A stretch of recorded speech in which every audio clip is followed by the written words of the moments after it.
Alléluia. Oh, nous bénissons l'Éternel. Que le Seigneur soit glorifié. Je vais nous inviter dans le livre de 1 Timothée 2. 1 Timothée 2, du verset 5 au verset 7. Paul qui s'adresse à Timothée, son enfant. Il s'adresse à Timothée qui était un serviteur, mais qui s'est attaché à Paul et qui a commencé à marcher avec Paul. Si tu trouves avec moi 2 Timothée, à partir du verset 5, nous allons faire ensemble la lecture. Si nous pouvons nous lever pour honorer la parole. Alors, à 3, nous lisons 1, 2, 3. Car il y a un seul Dieu et aussi un seul médiateur entre Dieu et les hommes. Jésus-Christ, homme. 6. Qui s'est donné lui-même en rançon pour tous. C'est là le témoignage rendu en son propre temps. 7. Et pour lequel j'ai été établi prédicateur et apôtre. J'ai dit la vérité, je ne mens pas, chargé d'instruire les païens dans la foi et la vérité. Est-ce que quelqu'un peut dire Amen? Prenons place dans le nom puissant de Jésus. Dans ce mois, nous sommes en train de parler du brisement. Je disais que le brisement, ce n'est pas une condamnation. Le brisement, ce n'est pas un jugement. Alléluia. Le brisement, c'est un acte volontaire que je fais vis-à-vis de Dieu. Est-ce que quelqu'un comprend? Ce n'est même pas parce que souvent, quand nous entendons des mots, le problème, notre problème en tant que les humains, quand nous entendons un mot, nous voulons identifier ce mot à une personne. Est-ce que quelqu'un comprend? Surtout quand on a traversé des situations dans la vie et qu'on entend un mot, par exemple, on peut dire l'obéissance. Directement, je suis en train de voir les hommes. Peut-être on va dire brisement, je vais voir les hommes. Peut-être on peut dire pardon, je vois les hommes. Alors qu'en toutes choses, dans toutes les circonstances, quand tu entends dans la parole de Dieu, la première personne qui est concernée, c'est Dieu lui-même. C'est Dieu lui-même qui est concerné. Nous disons beaucoup de choses par rapport à Dieu, mais nous ne disons pas assez de choses de Dieu. De la manière dont Dieu voit, de la manière dont Dieu pense, de la manière dont Dieu veut. Est-ce que quelqu'un comprend? Donc, dans ce mois où nous parlons de brisement le week-end dernier, Dieu nous a parlé dans ce séminaire comme une flèche qu'il veut lancer cette année pour que tu puisses atteindre le but et atteindre l'objectif. Et ce soir, par la grâce du Seigneur, j'aimerais partager avec nous le don de soi. Le don de soi. Quand on parle de dons, c'est quelque chose qu'on t'a donné que tu n'as pas mérité. C'est-à-dire, tu n'as même pas travaillé pour ça. Et on prend, on te donne. Donc, on te fait un don. Et quand on parle de soi, le soi, c'est la personnalité que tu as. C'est ce trait de caractère qui va te distinguer avec d'autres personnes. Est-ce que quelqu'un comprend? C'est ta personnalité. Ce n'est pas ta personne, mais ta personnalité. Ce qui révèle ou ce qui reflète ce que tu es. Ce qui peut te différencier avec d'autres personnes. Est-ce que quelqu'un comprend? Donc, quand on parle de ces dons de soi, comment nous pouvons définir cela? Nous pouvons définir le don de soi comme celui qui renonce à ses intérêts par rapport à une autre personne. C'est ce que ici le texte, Paul est en train de dire à son enfant, à son fils Timothée. Il dit à Timothée, tu dois savoir qu'il y a un seul Dieu. Et par ce seul Dieu, nous avons aussi un seul médiateur qui doit nous réunir entre les hommes et Dieu. Et il dit ce médiateur, ce que j'aime dans le texte, il dit ce médiateur, c'est Jésus-Christ homme. Il ne parle même pas de Jésus-Christ Dieu. Il parle de Jésus-Christ homme. Pourquoi il parle de Jésus-Christ homme? Pourquoi il n'a pas dit seulement Jésus-Christ? Mais Paul précise que le seul qui est le médiateur entre les hommes, donc il y a d'abord un seul Dieu, et ce seul Dieu a donné aussi un seul médiateur qui doit réunir l'homme avec Dieu. Et là maintenant, Paul explique que ce médiateur, c'est Jésus-Christ, mais homme. Pourquoi? Les Écritures nous disent, Jésus était 100% homme et il était 100% Dieu. Quand tu regardes dans le livre des Colossiens, la Bible dit, en lui, il y avait la plénitude de Dieu d'une manière corporelle. Bon, quand on dit que Jésus-Christ était 100% homme, cela veut dire quoi? Parce qu'il avait l'âme, il avait le corps, il avait les membres comme nous, et il dormait, il se fatiguait, il mangeait. C'est pourquoi on dit qu'il était 100% homme. Donc tout ce que les hommes peuvent faire, Jésus-Christ aussi pouvait le faire. Quand on dit qu'il est 100% Dieu, parce que c'est l'esprit de Christ qui était en lui. Et à cette époque-là, dans l'époque de Jésus, personne d'autre ne détenait l'esprit de Dieu en lui si ce n'est Jésus seul. Parce que la Bible dit la plénitude de Dieu était en lui d'une manière corporelle. Donc Dieu était présent en lui. C'est pourquoi même Jésus dira plus tard qu'il est avantageux pour vous que je m'en aille. Parce que si je reste, en quelque sorte, je m'étouffe. Parce que je contiens tout ce qui est de Dieu en moi. Mais si je m'en vais, je demanderai au Père de ne pas vous laisser orphelin, mais de répandre ce qui est en moi, de le répandre à chacun de nous. C'est comme ça que la Bible dit, il est doux et agréable de faire demeurer ensemble. Pourquoi? Parce que dans chacun de nous, il y a une portion de Dieu. Même quand nous prions et que nous demandons la plénitude du Saint-Esprit, la plénitude du Saint-Esprit là n'est pas, comment je peux dire, qu'une seule personne peut être remplie du Saint-Esprit. Je vais nous démontrer par ces 2 bouteilles d'eau. Ça tombe bien? Les 2 bouteilles d'eau, les 2 c'est au-dessous, au-dessous. Bon, c'est-à-dire, si j'ai cette taille, et que je demande la plénitude du Saint-Esprit, il va me remplir selon la taille de la bouteille. Si j'ai cette taille, il va me remplir aussi selon cette taille. Mais pourquoi cette différence? Parce que selon ce que Dieu a appelé chacun de nous, qui nous donne la capacité. Moïse marchait avec, merci, Moïse marchait avec Dieu. Et Moïse avait à côté de lui un jeune homme qu'on appelait Josué. Quand vous lisez dans les Écritures, Moïse, le soir, il quittait la tente d'assignation et il rentrait dans le camp. Mais Josué restait dormir dans la tente. Josué restait à côté de l'arche.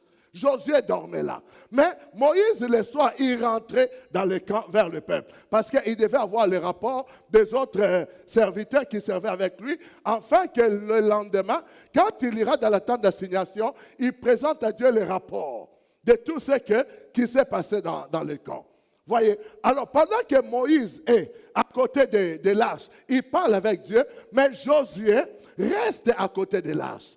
Et la différence c'est quoi? Josué qui reste à côté de l'arche va amener le peuple dans la terre promise. Mais Moïse qui sortait pour retourner dans le camp, il va arrêter sa route, il va arrêter sa mission sur la route. Est-ce que quelqu'un comprend? Donc cela veut dire, pendant que Josué dormait à côté de l'arche, cela veut dire que Dieu avait mis en Josué une capacité de supporter la présence de l'arche. C'est comme le jeune homme Samuel. On dit qu'Élie dormait dans une autre pièce. Mais le jeune Samuel dormait à côté de l'arche. Cela veut dire quoi? La capacité qui était dans Samuel, la capacité qui était dans Josué, c'est la capacité de rester à côté de l'arche.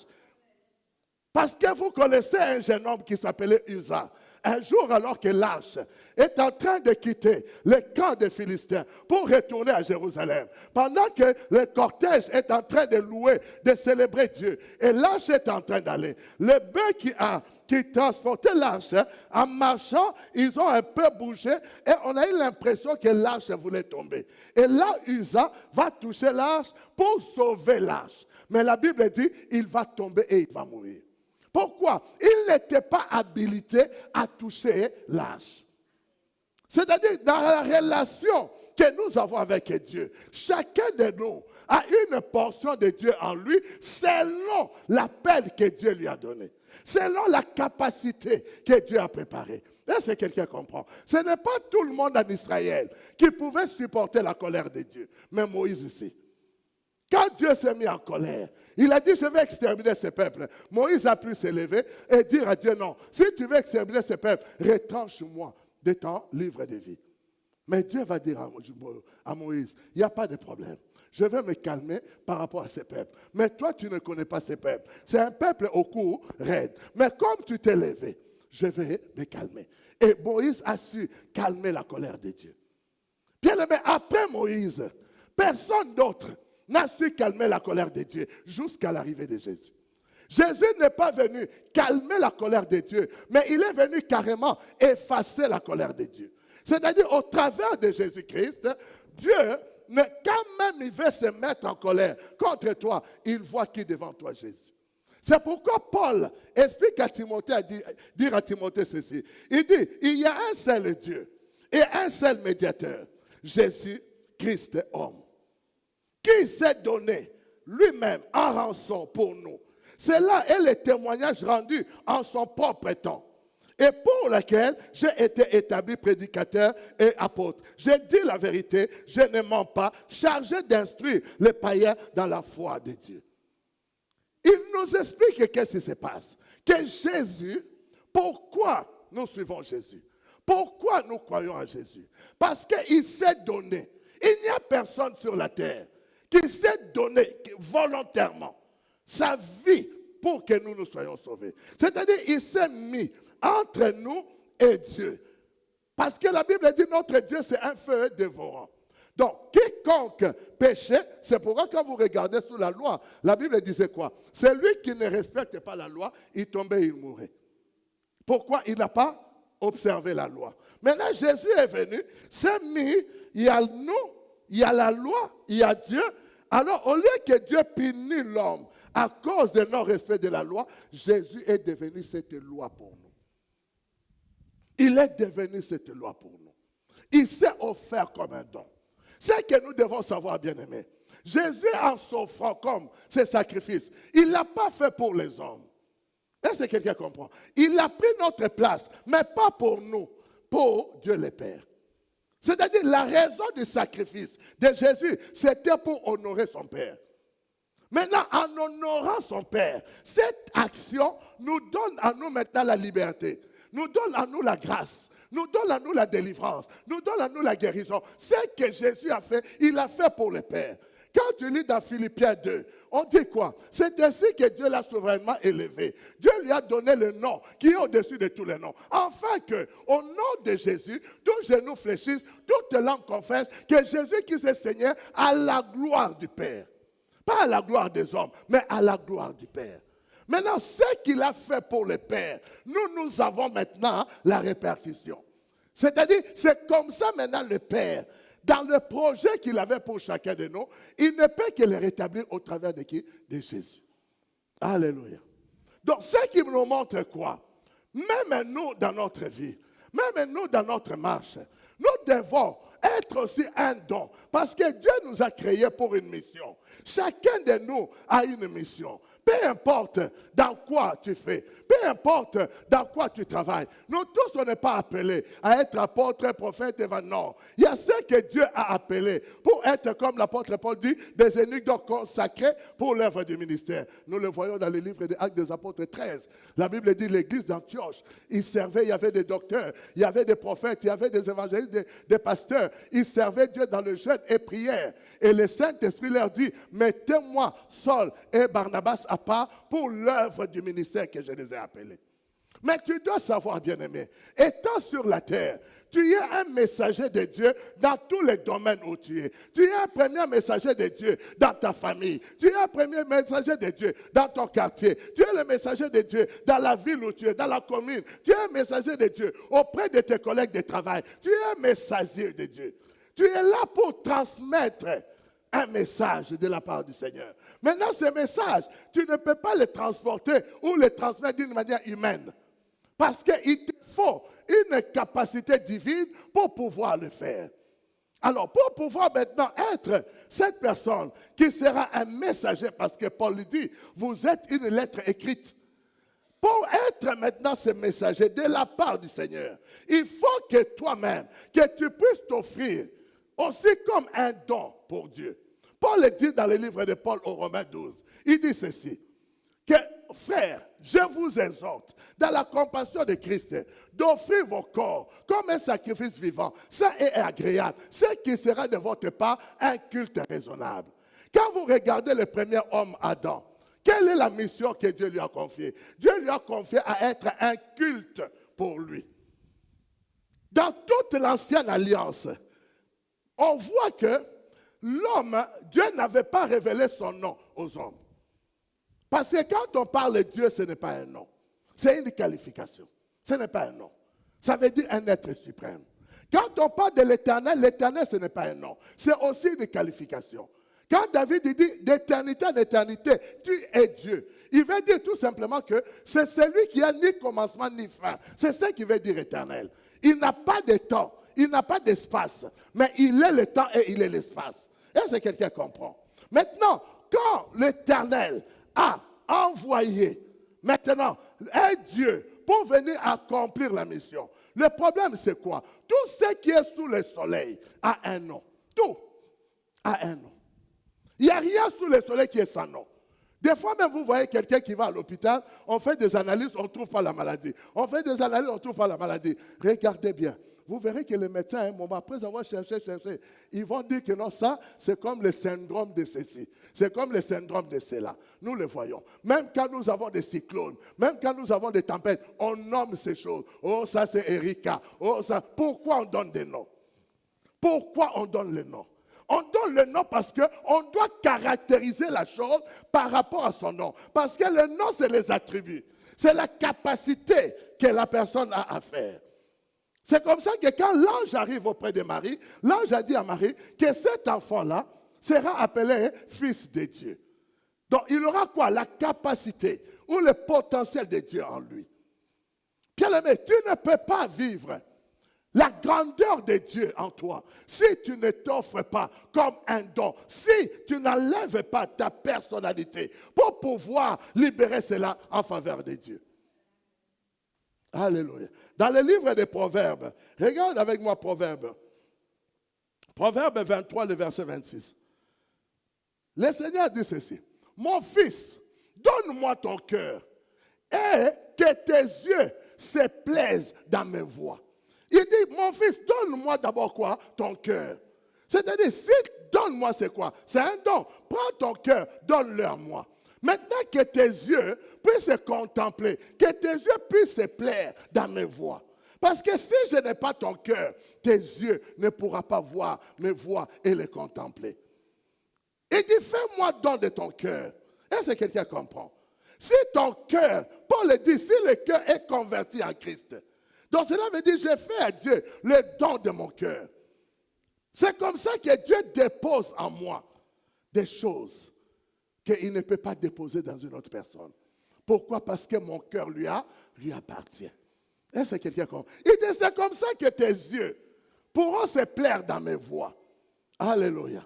Nous commençons l'année. Selon ce que tu veux accomplir dans cette année, selon ce que tu veux faire dans cette année. Mais tu dois savoir qu'il y a une force, il y a une capacité qui n'est pas contestée dans le monde. Que ce soit ceux qui sont dans le mystique, que ce soit ceux qui sont dans le Seigneur, personne ne conteste qu'il y a des forces que nous ne voyons pas, que nous ne contrôlons pas, mais qui administrent le monde. Quand par exemple il y a des cyclones qui viennent, la puissance, pourquoi on veut dire non, ça à 200 km à l'heure, d'un seul coup on dit ça monte à 300 km. Qu'est-ce qui fait cette montée de 300 km? Parce qu'il y a des esprits qui viennent pousser maintenant ces vents dans l'objectif qui est la destruction. Mais quand le peuple ne se lève pas pour prier, afin que Dieu aussi puisse intervenir, c'est comme ça que généralement, qu'est-ce qui va se passer? Quand il y a des situations, chacun, comme on peut dire, regarde à sa porte.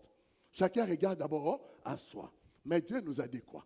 Cherchez le bien de la vie dont je vous ai amené en captivité, car votre bonheur en dépend. Si je ne cherche pas le bien de la ville, je cherche mon bien, il n'y a pas de problème. Dieu te donne le bien que tu veux chez toi. Mais dehors, ça ne va pas. Comment maintenant tu vas faire? Dehors, maintenant, si ça ne va pas. Prenons l'exemple, il y a crise, comment je peux dire, d'emploi. Bon, Dieu, tu as demandé à Dieu, Dieu te donne ce que tu as besoin. Mais seulement dehors, tu n'as pas de marché pour vendre. Seulement dehors, tu n'as rien pour acheter. Comment tu vas faire? Tu ne peux plus rien faire. Est-ce que quelqu'un comprend? Donc, automatiquement, il faut que le pays, la ville, l'environnement également soit quoi? Épanoui. 1 Jean 3, le verset 16. 1 Jean 3. La Bible dit, nous avons connu l'amour en ce qu'il a donné sa vie pour nous. Nous aussi, nous devons donner nos vies pour les frères. Il dit, nous avons connu l'amour de ce que Christ en Jésus a donné sa vie pour nous. C'est comme ça que nous aussi, nous devons donner notre vie pour les frères. Maintenant, j'ai une question à nous poser. Si je dois donner ma vie pour un frère, donc moi-même, je n'ai plus de vie. Parce que je dois prendre ma vie, les donner pour les frères ou pour la sœur. Est-ce que quelqu'un comprend? Ce n'est pas comme ça qu'il veut dire. Comment je vais donner ma vie pour des frères? Comment je devrais donner ma vie pour des sœurs? C'est-à-dire, quand moi, je deviens un don pour Dieu, Dieu maintenant sait qu'est-ce que mon frère, qu'est-ce que ma soeur a besoin. Dieu peut me mettre sur la route de le frère. Il peut me mettre sur la route de la sœur pour que je devienne une réponse à sa question, une solution. Pourquoi? Parce que c'est Dieu qui connaît. Est-ce que quelqu'un comprend? Dieu sait dans ta vie ton parcours. Il connaît tout ce que tu as connu comme une épreuve. Je parlais avec mon frère ici, Jean-Luc. J'ai dit, tu as eu un parcours. Mais ce parcours-là n'était pas en vain. Dieu t'apprenait ce que tu dois faire maintenant. Maintenant, quand toi tu deviens un don, tu t'es fait un don de soi pour Dieu, Dieu sait maintenant quelles sont les personnes que toi tu peux rencontrer pour faire du bien. Tu ne le fais pas par émotion, tu ne le fais pas par sentiment, tu le fais par direction. Je vous ai déjà raconté, je suis à la gare de Lyon. Et je descends du TGV, je revenais de Genève, d'un séminaire à Genève. J'arrive à la gare de Lyon. Pendant que je sors de la gare, je trouve un mendiant assis à l'entrée de la gare de Lyon. Je regarde dans sa boîte, il n'y avait que des pièces de 1 euro, de 50 centimes, de 2 euros. J'ai sorti un billet de 10 euros. Je lui ai donné, mais j'ai senti dans mon esprit. Dis-lui au nom de Jésus. J'ai dit, tiens, au nom de Jésus, il a refusé mon 10 euros. Il m'a dit non, pas avec ton 10 euros. Je dis, mais il n'a que des centimes. Moi, je lui donne 10 euros, il refuse pourquoi? Il dit non, va. Il me chasse pratiquement. Oh. Donc, le gars n'a pas de problème. Oh, moi, je le voyais mendiant, mais peut-être dans le monde spirituel, il était une autre personne. Maintenant, l'argent au nom de Jésus, il n'en veut pas. Il veut l'argent de celui qui ne connaît pas Jésus, comme ça, il peut le manipuler. Est-ce que quelqu'un comprend? Est-ce que vous savez, bien-aimés? Il y a des personnes que tu peux aider dans la vie, mais ce n'est pas la personne que Dieu voulait que tu aides. Maintenant, quand tu te retrouves devant la personne que tu dois aider, tu n'as plus le moyen de le faire. Et là, toi-même, tu sens dans ton cœur que le problème que cette sœur a, il fallait que je réponde, mais tu n'as plus le moyen. Parce que peut-être l'aide, tu l'as donnée à une autre personne qui est venue par ruse, mais qui n'était pas la volonté de Dieu. Est-ce que quelqu'un comprend? Quand Jacob a été béni par son père, par Isaac. Isaac a dit à Esaü quoi quand il est venu? Il a dit, ton frère est venu par la ruse. Tu comprends? Il dit, là je ne peux plus rester, mais ton frère est venu par la ruse. Et il a volé la bénédiction. Est-ce que quelqu'un comprend? Si Isaac en son temps, il peut dire que non, le frère Jacob est venu par la ruse pour voler la bénédiction. Bien aimé, à combien plus forte raison que dans la vie telle que nous marchons dans la rue, les gens peuvent venir devant nous par la ruse. Je vous dis la vérité. Il peut venir par la ruse. Mais toi, tu as la bonne foi. Toi, tu as un cœur disposé. Toi, dans ton cœur, tu ne soupçonnes aucun mal. Toi, dans ton cœur, tu ne soupçonnes rien de mal. Tu es vraiment sincère. Est-ce que quelqu'un comprend? Toi, tu es sincère. Mais la personne qui vient te demander service n'est pas forcément sincère comme toi. Lui, il sait. Peut-être bien aimé, comme nous marchons, tu ne vois pas tout. Nous voyons certaines choses, mais d'autres choses, nous ne voyons pas. Maintenant, c'est ce que toi, tu ne vois pas. Les autres le voient. Les autres voient ton cœur. Bien aimé, regardez très bien. Faites vous-même l'analyse. Faites l'analyse dans votre vie. Vous verrez que la plupart des gens qui ont le cœur brisé, blessé, ce sont des gens qui ont le bon cœur. Faites l'analyse. Vous verrez la plupart des gens qui ont des cœurs blessés, des cœurs brisés dans la vie, regardez, ce sont des gens qui ont un bon cœur. Pourquoi ce sont seulement des gens qui ont un bon cœur qui sont blessés? Pourquoi seulement ce sont des gens qui ont un bon cœur, que leur cœur est brisé? Parce qu'auparavant, à cause de leur cœur, l'ennemi est venu par la ruse. Il s'est introduit. Et quand il s'est introduit, il s'est installé comme s'il était venu avec un bon projet. Après, il commence à détruire ton cœur. Mais là, quand il détruit ton cœur, quand là tu sors de là ramassé par une petite cuillère, même si notre personne vient, habité de bonne volonté, tu deviens quoi? Sceptique. Tu regardes à 2 fois. Pourquoi? Tu veux faire, mais tu as peur d'être encore quoi? Blessé. C'est comme ça que nous formons des carapaces. C'est comme ça que nous mettons des autoprotections parce que je ne vais plus souffrir. Je ne vais plus souffrir. Pourquoi? Parce qu'il y a ceux qui sont venus par la ruse. Dans le livre de 1 Corinthiens 4. 1 Corinthiens 4. Le verset 6 à 7. C'est à cause de vous, frères, que j'ai fait ces choses, une application à ma personne et à celle d'Apollos, afin que vous appreniez en nos personnes à ne pas aller au-delà de ce qui est écrit. Et que nul de vous ne conçoit de l'orgueil en faveur de l'un contre l'autre. Le verset 7. Car, qui est-ce qui te distingue? Qu'as-tu que tu n'as reçu? Et si tu l'as reçu, pourquoi te glorifies-tu? Comme si tu ne l'avais pas reçu. Il dit, tout ce que nous pouvons faire, peu importe ce que tu l'as reçu. Même le mal, peut-être c'est lui qui peut faire le mal, il l'a reçu de quelque part. Est-ce que quelqu'un comprend? Peut-être blessé dans la vie, peut-être des situations compliquées. Il dit, qu'est-ce que tu as dans ta vie que tu n'as pas reçu? Bon, si tu l'as reçu, pourquoi tu vas t'enorgueillir? Est-ce que quelqu'un comprend? Parce que tu comprends que ce n'est pas quelque chose que toi-même tu as créé. Ce n'est pas quelque chose que toi-même tu as... Qui a créé la force? Qui a créé l'endurance? Qui a créé l'intelligence? Vous voyez que nous avons tout reçu.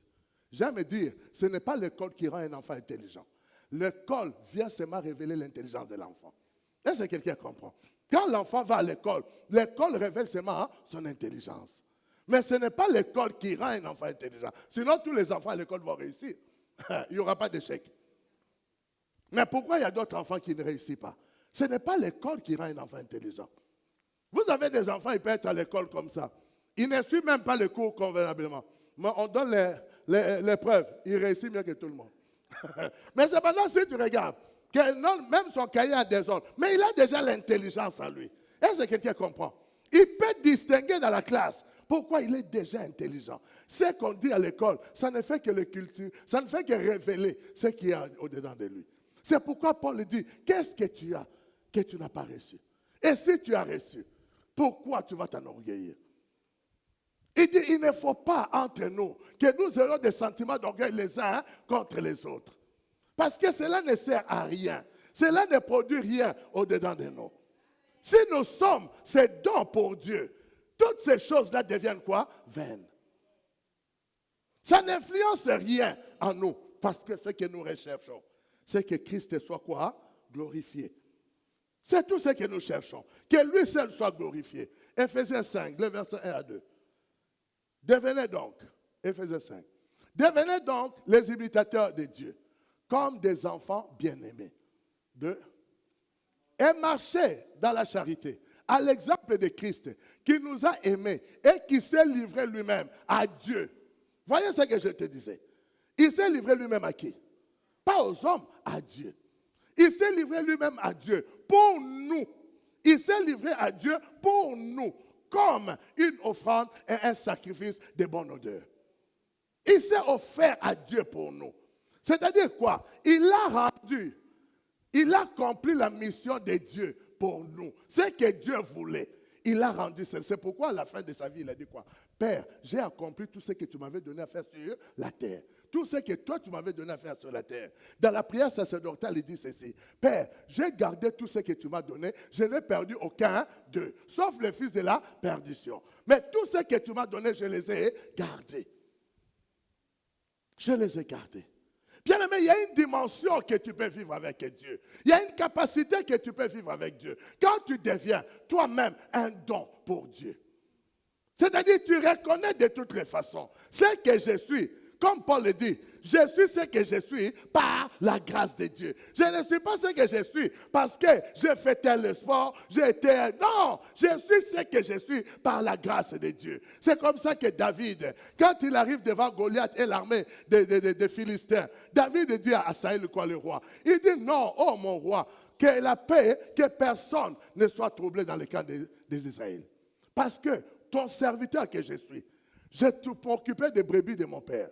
des troupeaux de mon père. Quand les lions venaient et qu'ils prenaient une brebis, je suivais les lions, j'arrachais la brebis de sa gueule et je faisais quoi? Quand le lion se tournait contre moi, je le combattais. L'ours, c'est pareil.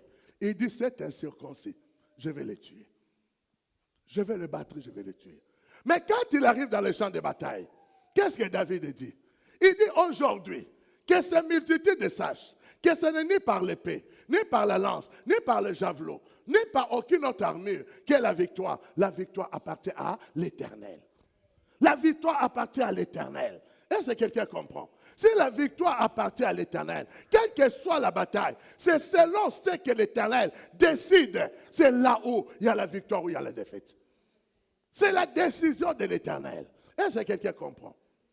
C'est comme ça que le jour que les enfants d'Israël ont pris ce qui était un interdit, ils ont mis ça dans le camp d'Israël, la Bible dit la mort est rentrée dans le camp d'Israël. Devant un petit peuple haï. Un peuple que Israël pouvait écraser en une demi-journée. Ils se sont retrouvés que Haï les a battus. Il a tué beaucoup des Israéliens. Et le peuple d'Israël a fui. Est-ce que quelqu'un comprend? Mais regarde maintenant. Israël se trouve au milieu de qui? Il est entouré du monde arabe. Mais vous avez déjà vu un seul pays du monde arabe écraser Israël. Il est entouré du monde arabe. Mais est-ce que vous avez vu le monde arabe arriver à écraser Israël? Parce que la main de Dieu est là. Parce que Dieu a dit et la main de Dieu reste sur Israël. Est-ce que quelqu'un comprend? Parce qu'il ne se répand pas de sa parole. Quand les gens voient la guerre entre Israël et Palestine, nous croyons que ce n'est pas une guerre financière ou quoi. C'est une guerre familiale. C'est deux frères qui se battent.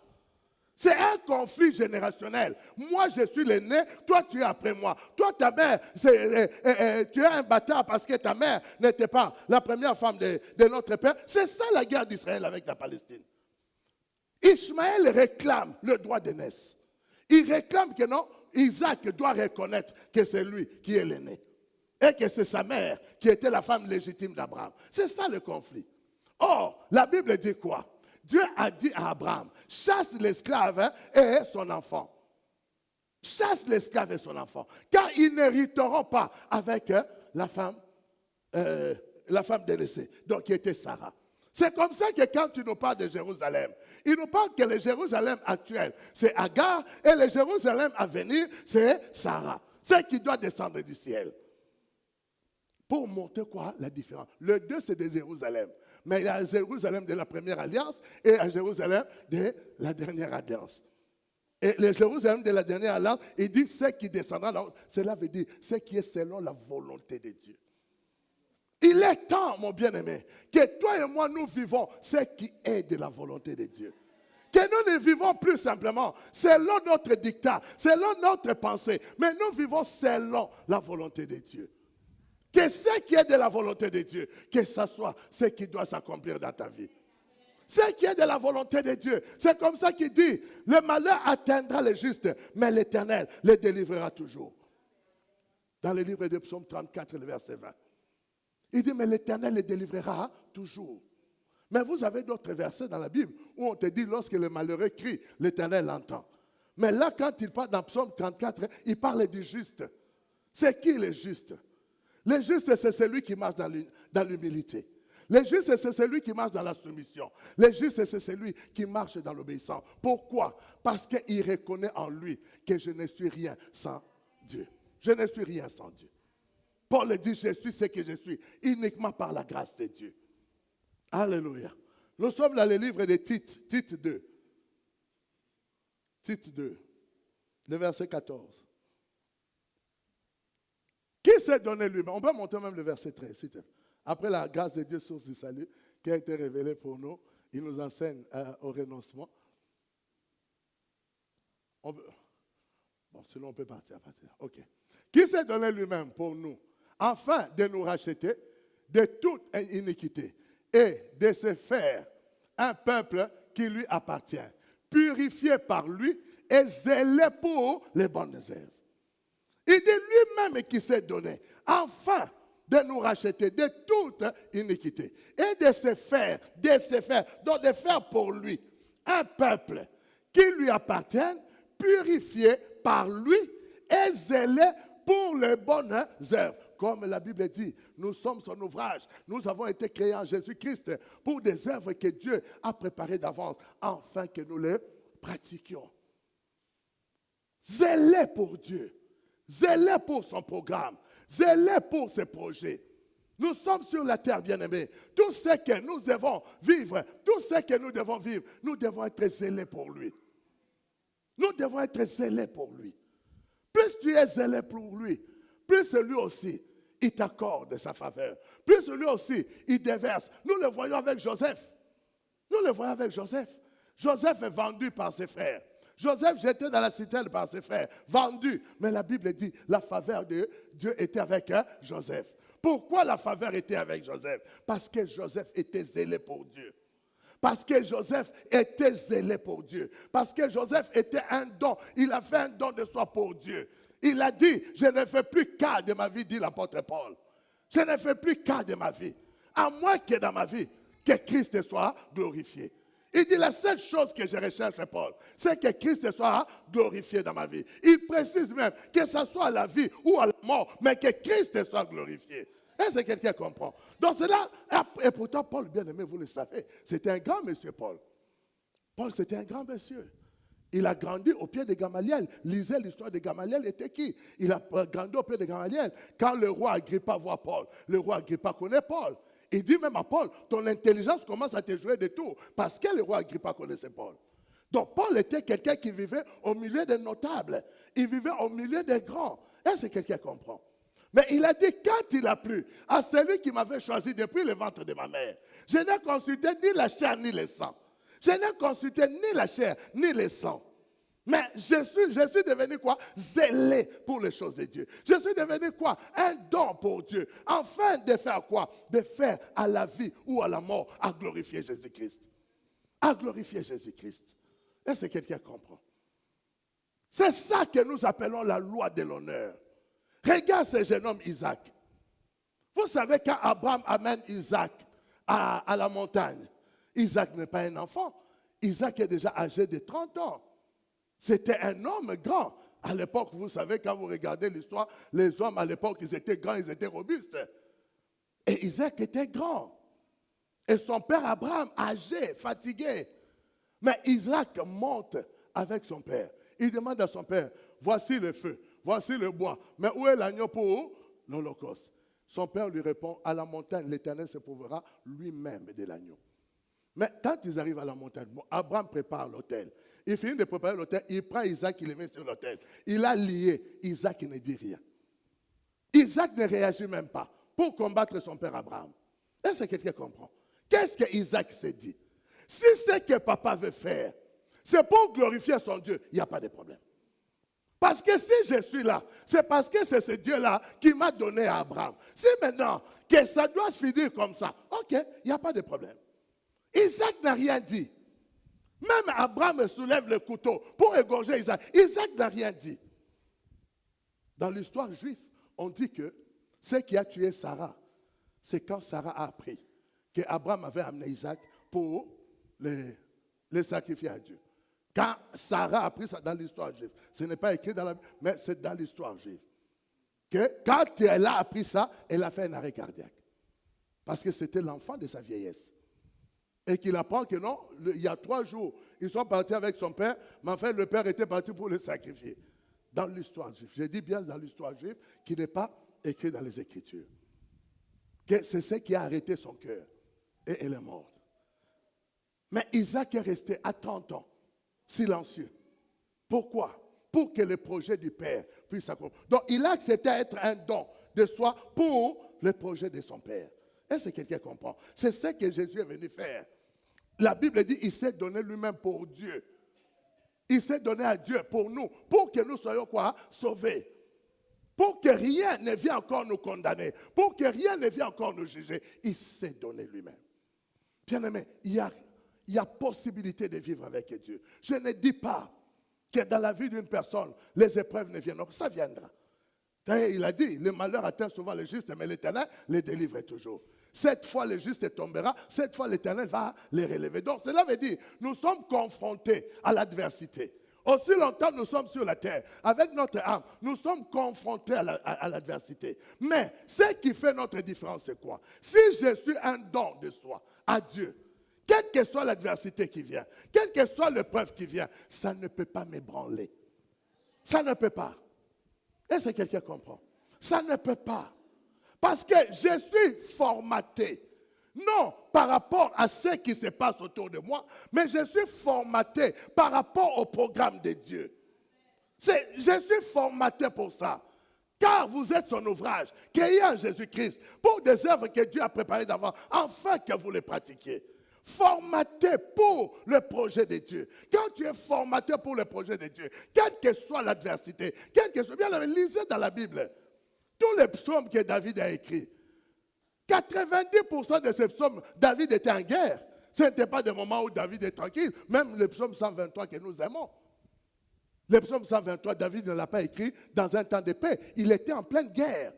Mais dans la guerre, il dit, l'Éternel est mon berger, je ne manquerai de rien.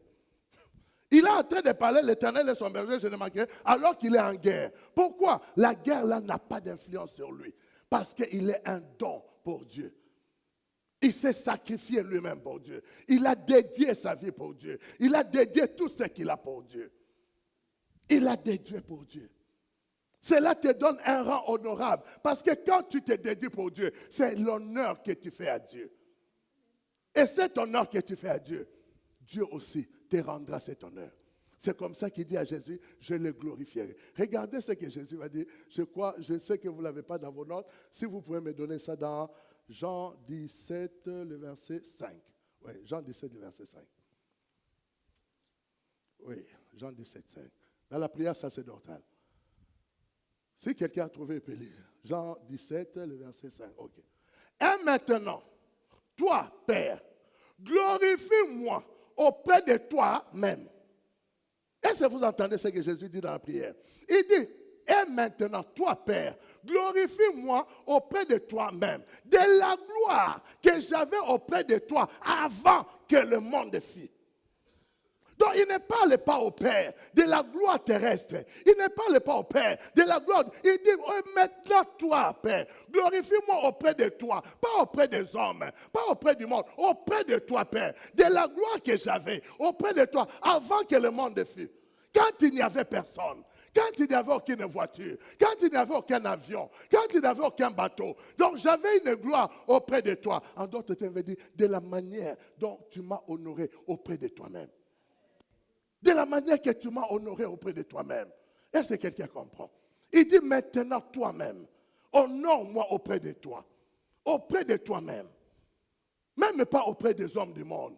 Même pas auprès des choses de la vie. Mais honore-moi auprès de toi-même. De la gloire que j'avais avant que le monde fût. Vous voyez pourquoi? Parce qu'il avait compris qu'il était sur la terre pour être un don pour Dieu. Il était sur la terre pour être un instrument entre les mains de Dieu. Il était sur la terre pour être ce vase que Dieu peut donner la forme qu'il veut, quand il veut, comme il veut. Comme il dit à Jérémie, va dans la maison du potier, observe le potier. Regarde comment le potier agit avec l'argile. Qu'est-ce que tu as vu? Jérémie a dit oui, il a fait un vase qui n'était pas bon et il a changé ce vase. Alors il demande à Jérémie, est-ce que moi aussi, je ne peux pas faire ainsi dans votre vie? Est-ce que je n'ai pas le droit, moi l'Éternel, de faire ainsi dans votre vie? Regarde l'attitude du potier. Si le potier peut changer ce vase comme il veut, à combien moi aussi, je peux vous donner la forme que moi, je veux. La forme que je veux. Alléluia. 1 Timothée 6, 17. Recommande aux riches du présent siècle de ne pas être orgueilleux et de ne pas mettre leur espérance dans des richesses incertaines, mais de la mettre en Dieu, qui nous donne avec abondance toutes choses pour que nous en jouissons. Il dit, aux riches de ce temps. Dis aux riches de ce temps. Est-ce que quelqu'un comprend? Bien aimé, par la grâce du Seigneur, j'ai vu dans ma vie, j'ai pu rencontrer des hommes dans ce monde qui étaient des hommes charismatiques, qui étaient des hommes le monde entier. Quand on citait le nom de ce président-là, le monde entier tremblait. Quand on citait, et pourtant c'était un président africain, mais quand on citait son nom, même aux États-Unis, les gens tremblaient. Il était à l'époque parmi les rares présidents qu'on recevait à Washington. Les gens tremblaient. C'était un homme fort, c'était un homme puissant. Président d'un pays rempli de richesses, où tout le monde vient autour de lui. Mais quand il est fini, oh, je ne te conseille pas de voir. Non seulement quand il est fini, on était obligé de l'enterrer dans un pays étranger. Même jusqu'à aujourd'hui, son corps est encore dans un pays étranger. Même jusqu'à aujourd'hui, son corps est encore dans un pays étranger. Ses enfants, ses petits-enfants ont connu le temps de ténèbres. C'est le nouveau président qui est venu dans ce pays actuellement, qui est en train de rétablir ses enfants pour qu'ils récupèrent tous leurs biens qu'on avait saisis. Mais tous les présidents qui sont passés ont privé ces enfants-là, ces petits-enfants-là des droits, même du pays. Ils n'avaient même plus le droit d'avoir le passeport du pays. C'est le président actuel qui rétablit ses enfants. Il dit non, non.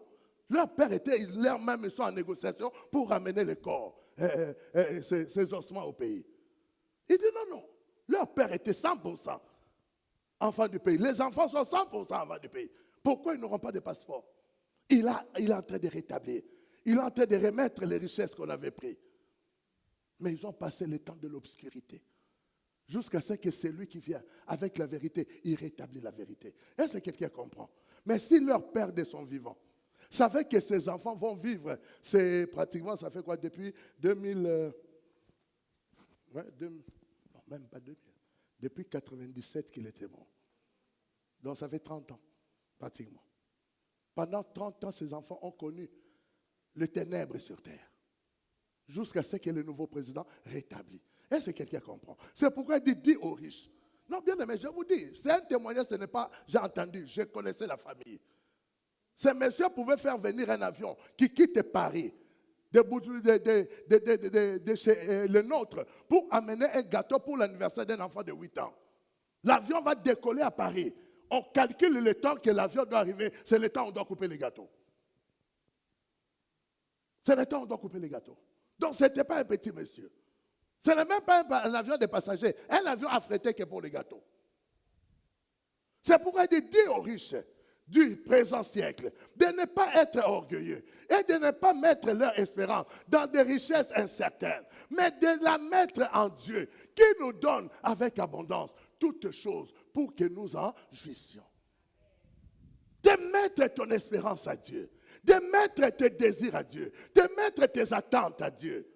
Bien aimé, peu importe les réalités, peu importe les défis dans la vie, peu importe, mais de mettre l'espérance à Dieu. Quand tu mets ton espérance à Dieu, quelle que soit l'adversité, tu ne perdras pas courage. Quelle que soit la situation, tu ne perdras pas ton assurance parce que tu sais, c'est un Dieu qui est au contrôle. C'est un Dieu qui est au contrôle. Alléluia. Le don de soi. À qui tu appartiens? À qui tu appartiens?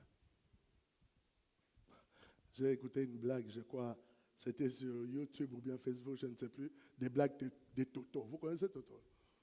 Alors Toto est en conflit avec son professeur. Le professeur chasse Toto de la classe. Toto arrive à la porte, il dit « Gloire à Dieu ». Le professeur lui dit aussi « Oui, le diable aussi est puissant ». Il dit « Chacun défend son maître ». Donc moi je dis gloire à Dieu, moi je défends mon maître. Dieu, toi aussi tu as dit le Satan est puissant, toi aussi tu défends ton maître. Il dit chacun défend son maître. Est-ce que quelqu'un comprend? Toi tu défends qui?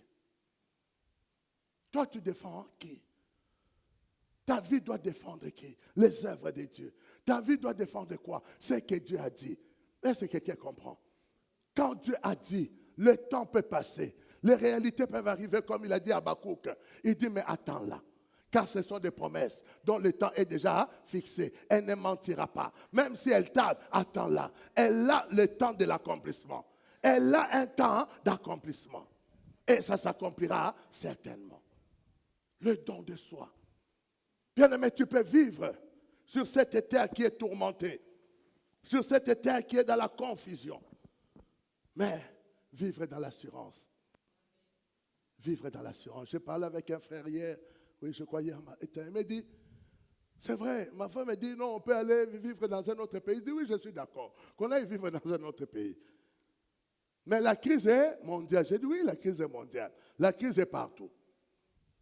Il dit, bon, c'est pourquoi je l'ai dit, je préfère rester ici.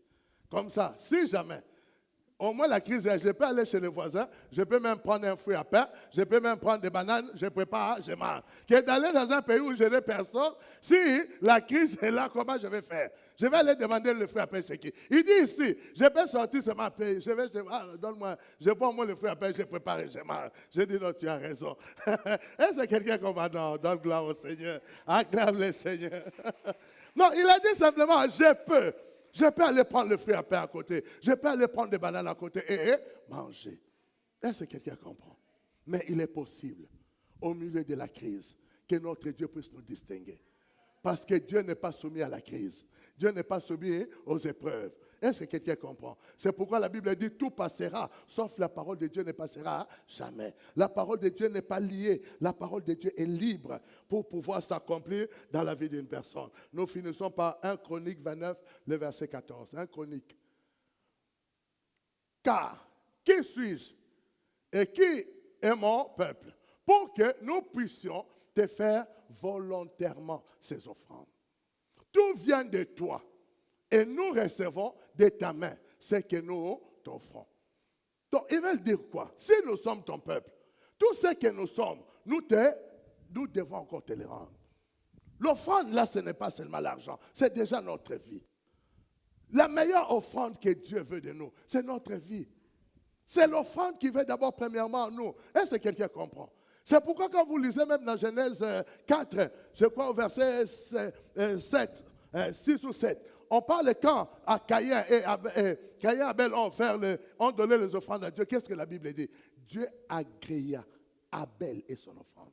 Pourquoi? C'était la disposition du cœur d'Abel qui a d'abord plu Dieu avant son offrande. Pourquoi? Il dit parce que tout ce que nous avons dans notre main, nous les recevons de toi. Tout.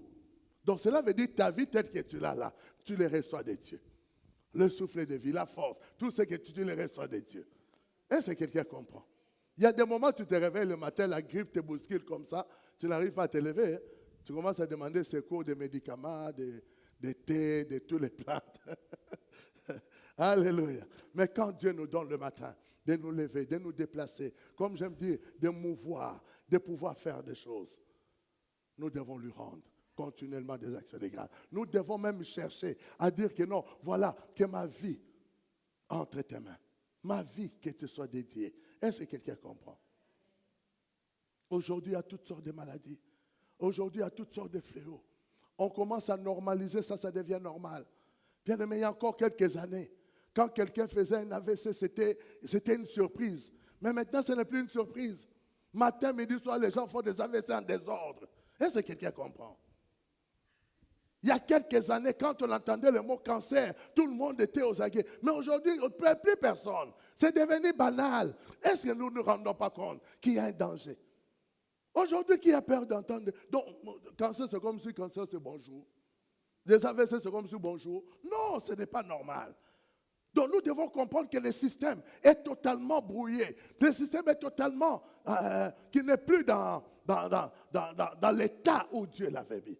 Les choses, nous commençons à accepter des choses que hier peut-être, quand on entendait ça, c'était tout un problème. C'était toute une histoire. Est-ce que quelqu'un comprend?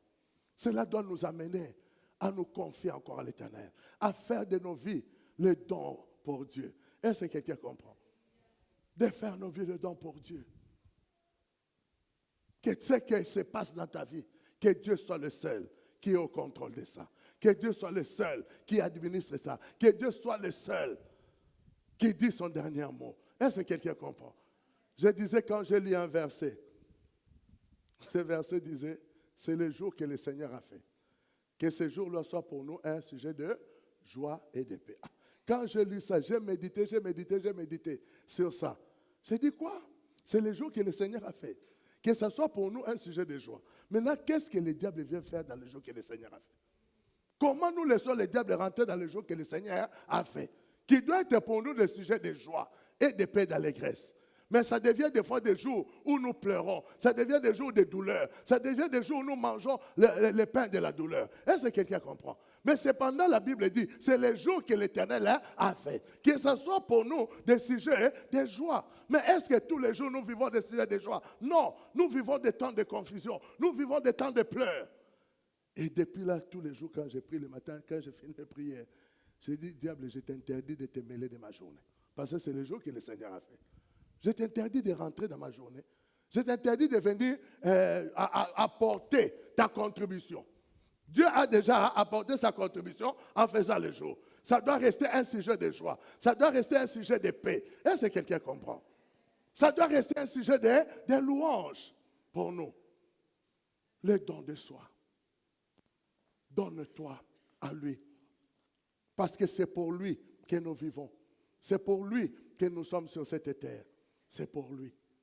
Alléluia. Et si nous tournons notre regard vers lui, la Bible dit, nous serons rayonnants de joie et nous ne serons pas couverts de honte. Nous sommes dans le début de l'année.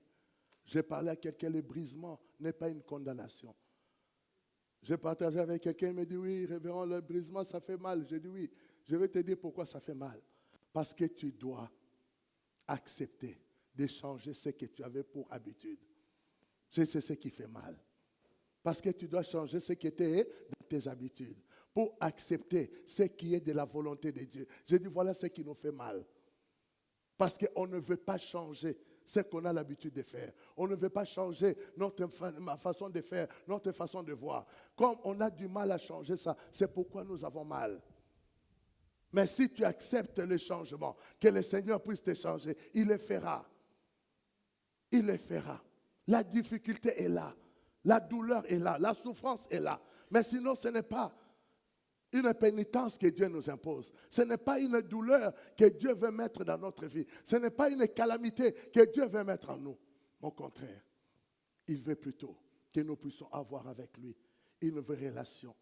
Il veut que nous puissions avoir avec lui une vraie intimité. Parce que le monde nous a humiliés. Parce que le monde nous a fait du mal. La Bible dit, oui, nous sommes défavorisés du monde. Parce que nous ne sommes pas du monde. Parce que nous sommes venus du ciel pour opérer dans le monde. Et la Bible dit, il est descendu sur la terre, l'accusateur de nos frères. Il les accuse, c'est lui qui les accusait nuit et jour. Il a été précipité sur la terre, animé d'une grande colère. C'est pourquoi il fera tout pour nous empêcher d'avoir ce que Dieu veut que nous puissions vivre. Que dans ce temps, dans ce mois bien-aimé, pendant que l'année est en train d'avancer, pendant que d'ici le week-end prochain, nous allons passer au mois de février. Regardez dans quelle vitesse ça part. Regardez dans quelle vitesse. Je disais à quelqu'un, il m'a dit, non, le mois de janvier, là, je l'ai trouvé long. J'ai dit, non, tu ne l'as pas trouvé long, c'est parce que tu n'as pas d'argent. Je dis, c'est pas, le nombre de jours n'ont pas changé et l'heure continue à se régler. Je dis, c'est parce que tu n'as pas d'argent. Et donc, tu es en train de voir la fin du mois loin. Tu as l'impression que comme si la fin du mois ne va pas arriver. Je dis, ça va arriver. Je dis, c'est ma question que tu n'as pas l'argent. Quand tu n'as pas l'argent, tu commences à voir un mois, c'est long. Mais quand tu as l'argent, tu ne verras pas que c'est long. Tu vas penser, non, je peux faire ça. J'ai dit, sois un peu mon bien-aimé. Le mois n'a pas changé. C'est toujours 31 jours. Depuis que Dieu a créé le monde. C'est toujours 31 jours le mois de janvier. Donc, on va arriver quand même à la fin du mois. Mais avant d'arriver à la fin du mois, que tu sois un don pour Dieu. Cherche-le de tout ton cœur, cherche-le de toute ton âme. C'est question d'une relation personnelle. C'est question d'une relation intime avec lui. Cherchons-le de tout notre cœur. Je disais à quelqu'un, qu'est-ce que tu as besoin en 2026? Je dis, tu as besoin de chercher l'Éternel. Je sais que tu as un besoin véritable en 2026, c'est de chercher l'Éternel. Pourquoi? Parce que c'est lui qui connaît l'année du mois de janvier au mois de décembre. Il sait tout ce qui doit se passer tout le long de cette année. Est-ce que quelqu'un comprend?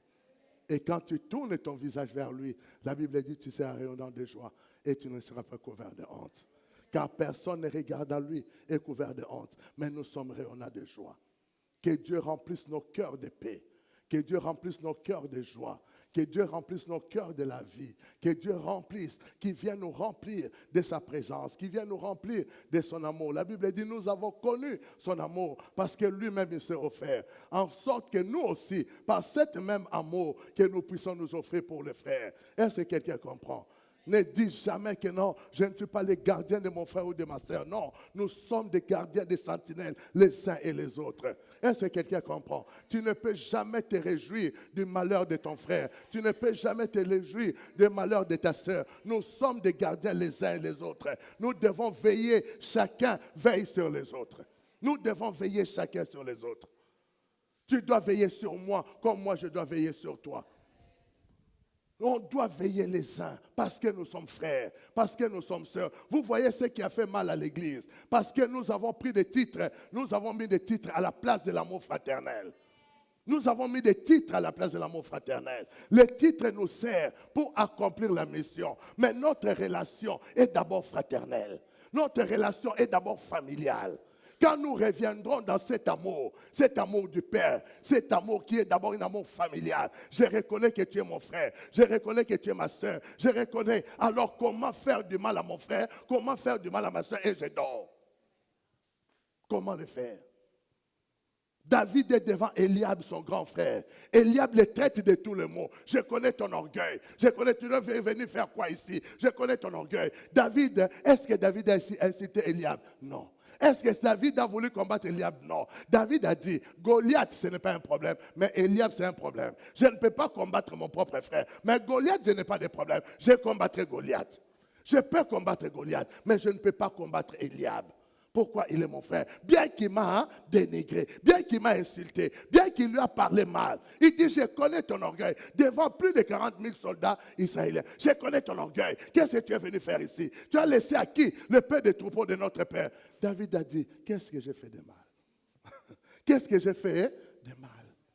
C'est Eliab, c'est son frère. Est-ce que quelqu'un comprend? Mais quand il regarde Goliath, il dit à Goliath, toi je vais couper ta tête, je vais donner aux oiseaux du ciel et ton corps aux animaux des champs. Il dit à Goliath, je n'ai pas de problème. Pour couper la tête de Goliath, il n'y a pas de problème. Pour donner le corps de Goliath aux animaux des champs, il n'y a pas de problème. Mais pas de mon frère, mais pas de ma soeur. Est-ce que quelqu'un comprend? Revenons dans cet amour authentique. Revenons dans cet amour véritable. On dit c'est à cause de l'amour. C'est parce qu'il nous a aimés qu'il s'est offert lui-même. C'est une question d'amour. Et il dit nous aussi, offrons-nous pour nos frères. Offrons-nous pour nos sœurs. C'est une question d'amour. Parler de l'amour, c'est une chose. Vivre par l'amour en est une autre. Bien aimé, parler de l'amour, c'est une chose. Mais vivre par l'amour, c'est une autre chose. Vivre dans l'amour, c'est une autre chose. Mais tout le monde peut parler de l'amour. Tout le monde peut dire que je t'aime. Mais vivre dans l'amour, l'amour a des épreuves. L'amour a des défis. Donc tu dois accepter et vivre avec ça. Dire, parler de l'amour, ce n'est pas un problème. Tout le monde peut le dire. Tout le monde peut le dire. Mais vivre par l'amour, là, ça devient un problème. Vivre par l'amour, là, ça devient un défi. Vivre par l'amour, là, ça devient une souffrance. Est-ce que quelqu'un comprend? Mais alors que ça doit être tout simplement notre nature. Ça doit être simplement quelque chose de simple que nous devons faire tous les jours. Nous ne sommes pas infaillibles, comme j'aime dire. Nous ne sommes pas à l'abri des erreurs. Nous ne sommes pas à l'abri des fautes. Mais ce qui doit primer en nous, premièrement, c'est l'amour. Ce qui doit dépasser toute chose, premièrement, c'est l'amour. Il est doux et agréable que les frères demeurent ensemble. Est-ce que quelqu'un comprend? Tu ne peux même pas rêver dans tes rêves. Tu rêves, oh non, je vais faire du mal à mon frère ou à ma soeur. Tu vas rêver ça comment? Ces rêves-là viennent d'où? Est-ce que quelqu'un comprend? Ces rêves-là viennent d'où? Revenons dans cet amour. Dans cette année 2026, reviens dans l'amour véritable. Que cet amour-là te garde. Que cet amour-là te protège. Que cet amour-là t'amène à être des sentinelles de ton frère et de ta soeur. Est-ce que quelqu'un comprend? Chez moi, on dit ceci. Si ton frère a commis une erreur dehors, dans la rue, les gens sont en train de les poursuivre. Viens, Armel. Là, il vient. Voilà. Là, Armel a fait quelque chose à Jean-Luc. OK? Donc, Jean-Luc est en train de poursuivre Armel pour lui faire du mal. Maintenant, pendant que Jean-Luc poursuit Armel pour le faire du mal, nous, dans la parcelle, quand on voit Armel en train de courir, ben Jean-Luc les poursuit. On le prend d'abord, on le fait rentrer dans la maison, on ferme. On laisse Jean-Luc dehors. On le protège sans savoir. Qu'est-ce qu'il a fait à Jean-Luc? On le protège d'abord. Maintenant, quand les choses vont se calmer, on demande, mais Armel, qu'est-ce que tu veux faire, Jean-Luc? Est-ce que quelqu'un comprend? Mais on ne peut jamais prendre Armel, comme on voit que Jean-Luc le poursuit, on le livre entre les mains de Jean-Luc. Non, parce qu'il est d'abord notre frère. On va le faire rentrer dans la parcelle, on ferme d'abord la porte. Quand maintenant Jean-Luc va se calmer, on demande maintenant à Armel, qu'est-ce que tu avais fait, Jean-Luc? Pourquoi il te poursuivait? Pourquoi il te poursuivait? Est-ce que quelqu'un comprend? Tu n'es pas, merci que Dieu vous bénisse. Tu ne peux pas livrer ton frère entre les mains de l'ennemi. Tu ne peux pas livrer ton frère entre les mains de l'adversaire. Tu dois d'abord le protéger. Après, comme on dit dans le monde, quoi, les linge sales se lavent en famille. Maintenant, en famille, on va s'asseoir pour laver les linges sales. Ah, qu'est-ce que tu avais fait à Jean-Luc? Pourquoi il te poursuivait? Pourquoi il voulait te... Ah, maintenant, on trouve la solution en famille et on reste quoi? On bâtit la paix. S'il faut aller voir Jean-Luc pour lui demander des excuses, toute la famille, avec quelqu'un, avec Armel. Non, Jean-Luc, on comprend, c'est qu'Armel avait fait, non, pardonne-lui, s'il te plaît, pardonne-lui. Enfin, on l'a déjà puni là-bas. C'est ça l'amour. C'est ça l'amour. Quand nous marcherons ainsi, bien-aimés, notre Dieu sera glorifié. Quand nous marcherons ainsi, notre Dieu sera honoré. Quand nous marcherons ainsi, Dieu, notre Dieu, il va aussi nous honorer. Parce qu'il va voir aussi en nous que nous sommes en train de répandre le parfum de bonne odeur. Est-ce que quelqu'un comprend? Paul a dit quoi? Soyez des imitateurs comme Christ l'est en Dieu. Est-ce que quelqu'un peut dire Amen? Alors acclame le Seigneur, donne-le gloire, acclame le Seigneur. Et puis tu vas te lever devant le Seigneur. Tu vas le prier ce soir. Tu vas lui demander, Seigneur, remplis, donne-moi un cœur nouveau. Tu vas lui dire, donne-moi un cœur nouveau. Je veux un cœur qui doit t'honorer. Je veux un cœur qui veut te faire du bien. Je veux un cœur qui veut te servir. Je veux un cœur qui veut t'honorer. Matin, midi, soir. Est-ce que quelqu'un comprend? Prie ce soir, demande-lui, Seigneur, j'ai besoin de toi. De moi-même, je ne peux pas. De moi-même, je suis un homme limité. De moi-même, je suis dans l'incapacité de pouvoir faire quoi que ce soit. Alors, commence à prier le Seigneur. Demande-lui, demande-lui, demande-lui, demande-lui. Demande au Seigneur de pouvoir agir. Demande au Seigneur de pouvoir te donner un cœur nouveau. Demande au Seigneur de pouvoir te combler de grâce. Dis, Seigneur, je veux plus de toi dans cette année, plus de toi dans mon cœur. La Bible dit, il ôtera le cœur de pierre, il donnera le cœur de chair. Alors, demande-lui qu'il te donne ce cœur de chair avec un esprit